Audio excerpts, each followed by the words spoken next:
कभी कभी फेल होने का मज़ा भी अलग ही होता है, उसकी फीलिंग भी बड़ी अच्छी सी होती है। दुख तो होता है लेकिन मतलब जो एक्सपीरियंस उस टाइम का होता है ना, उसको शायद वो लाइफ टाइम के लिए हो जाता है। मैंने आपको शायद पहले भी बताया था कि स्ट्रगल मैंने बहुत किया है, लेकिन ये बोलो कि पता नहीं समझ नहीं आती थी चीज़ें आसानी से। 10th में मैं एक बार फेल हुई थी। वो वाला एक्सपीरियंस ना मेरे लिए, मतलब देखो सभी को दुख होता है। जब मैं फेल हुई तो मुझे बहुत दुख हुआ और मैं रो भी रही थी। तो जैसे फैमिली में बैठे हुए थे तो अब पहाड़ी मम्मियाँ कुछ ज़्यादा ही भयंकर होती हैं, और मेरी मम्मी तो माशाल्लाह थी। मैंने आपको बताया था कि हमारी साइड ना ब्यूल ब्यूल नाम का एक पेड़ होता है, सभी जानते होंगे जो पहाड़ियाँ हैं। अब हिंदी में क्या बोलते हैं मुझे पता नहीं है, लेकिन ब्यूड़ वो ऐसा होता है कि आसानी से वो टूटता भी नहीं है, रस्सी की तरह होता है वो। तो दरवाजे के पीछे वो हमेशा ही रहता था, हर टाइम। अपनी तरफ से तो हम सही करते थे, लेकिन वो कुछ और ही होता था परिवार की नज़रों में, सत्यानाश जिसको बोलते हैं काम की। तो जब मैं फेल हुई तो मैं रो रही थी बहुत ज़्यादा। अब मम्मी को तो ठीक ठाक पारा चढ़ा हुआ था, बोले कुछ नहीं कराना है इससे, अब इसको हम भैंसें खरीदेंगे और इसको खड के किनारे भेज दो भैंसें चराने के लिए। और मैं तो सुन सुन के ही ना वैसे ही और जोर का रोना आए, ताकि पड़ोसी सुने तो थोड़ी सी बोले मम्मी को कि पढ़ाओ इसको। और पापा भी आगे थोड़ी देर में, फिर बोले क्या हुआ, क्यों रुला रही है इसको।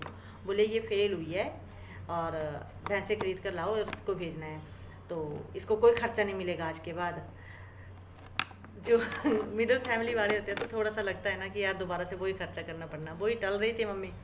तो अब डैडी जी मम्मी की ओर देख कर बोल रहे हैं कि बिल्कुल नहीं मिलेगा इसको खर्चा, मैं बिल्कुल नहीं दूंगा। और जब जैसे मैं डैडी जी की ओर देखी तो डैडी जी बोल रहे हैं अब वाइफ का डर जिसको बोलते हैं, कि बुलंद आवाज़ के साथ बोले बिल्कुल नहीं मिलेगा इसको खर्चा। लेकिन मुझे बिल्कुल शांत तरीके से, जो कि मैं समझ गई, इशारों से कहा मुझे कि तू चिंता मत कर, तेरे साथ मैं हूँ, तेरे को खर्चा मिलेगा। और मेरे को हंसी आए, मुझे समझ नहीं आ रहा था मैं फेल हुई हूँ कोई पास नहीं हूँ। बच्चे ना, उनको पता लगता है 1 मिनट में भूल जाते हैं कि क्या क्या बात हुई है मेरे साथ, वही था मेरा दिमाग। तो मैं हंस पड़ी कि मैं कि डैडी जी कैसे डबल एक्टिंग कर रहे हैं, इधर मम्मी को, मतलब मम्मी को मना रहे हैं कि बिल्कुल नहीं मिलेगा खर्चा, लेकिन इधर मुझे भी मना रहे हैं कि तू चिंता मत कर, मैं तेरे साथ हूँ। वो वाली फीलिंग मेरे लिए ना बड़ी अच्छी थी। खैर, फेल होना भी मेरे लिए एक अलग ही एक्सपीरियंस दे गया। चीज़ों को मैनेज करना डैडी जी ने सिखाया कि हाँ डबल फेस कैसे करना है, और बाकी चीज़ों को हाइड करना पापा से सीखे। पापा के दुख तक तो शायद बच्चे आसानी से पहुंच ही नहीं पाते हैं, ये भी सच्ची बात है। पापा के स्ट्रगल तक बच्चे पहुंच ही नहीं पाते हैं कि पापा ने कैसे स्ट्रगल किया है। अभी एक्चुअली मेरे डैडी जी एक हलवाई थे अमृतसर में। तो मैं गई नहीं, कभी जाने का मौका ही नहीं मिला लाइफ में कि अमृतसर को देखूं। लेकिन था एक ड्रीम कि कभी जाऊंगी तो देखूंगी कि डैडी जी कहाँ रहते हैं, कैसे रहते हैं, कैसे काम करते हैं। टचवुड उनको वहाँ जो मार्केट मिली थी, जो मालिक मिले हुए थे, उन्होंने तो उनको एक फैमिली से भी बढ़कर रखा हुआ था। तो लास्ट 19 मार्च को मेरे डैडी जी मेरा साथ छोड़ गए, लेकिन उनकी ब्लेसिंग साथ है।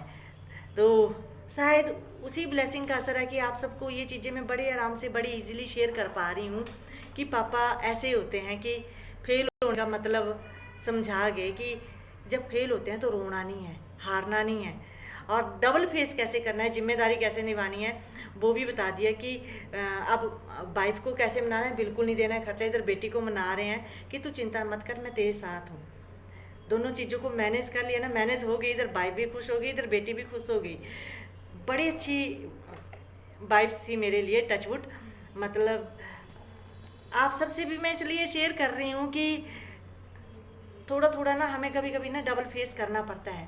जो हमारे अंदर तूफान चले होते हैं ना, कभी प्रॉब्लम्स के चलते हम बड़े थोड़े से ऐसे अकुपाई टाइप हो जाते हैं, परेशान टाइप हो जाते हैं, जो कि परेशानी थर्ड पर्सन हमारा पढ़ लेता है, भाई क्या हुआ है तो इतना क्यों परेशान है, क्यों हम जाहिर करें अपनी परेशानी।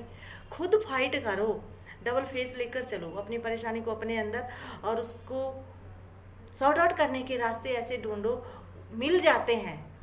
थोड़ा सा खुद को शांत रखना पड़ता है। उस टाइम खुद को शांत रखना बड़ा टफ है।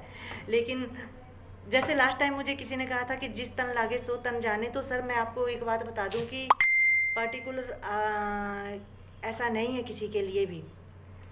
हर किसी ने ठोकरें खाई होती हैं, किसी ने ज़्यादा खाई है, किसी ने कम खाई है, हर किसी का अपना अपना एक्सपीरियंस है। तो ये तो मैं आपकी बात से एग्री हूँ कि जिस तन लागे सो तन जाने, लेकिन फिर भी ये बेटर ऑप्शन है शायद कि मैंने जो सीखा है वही आपसे शेयर कर रही हूँ। सबका अपना अपना एक्सपीरियंस है, लेकिन मैं अपना एक्सपीरियंस शेयर कर रही हूँ आपसे कि ऐसी सिचुएशन में खुद को शांत रखना बेटर है। कुछ टाइम छोड़ दो सारी चीज़ें। बोलते हैं ना कि जब, मैंने थोड़े दिन पहले बताया था कि जब लाइव बैंड बजाए तो थोड़ी देर नाच लो, भूल जाओ सारी दुनिया क्या कर रही है, फिर रिफ्रेश होकर दोबारा उस पर वर्क करो, फिर देखो काम कैसे हवाई जहाज की तरह दौड़ेगा आपका काम। All the best.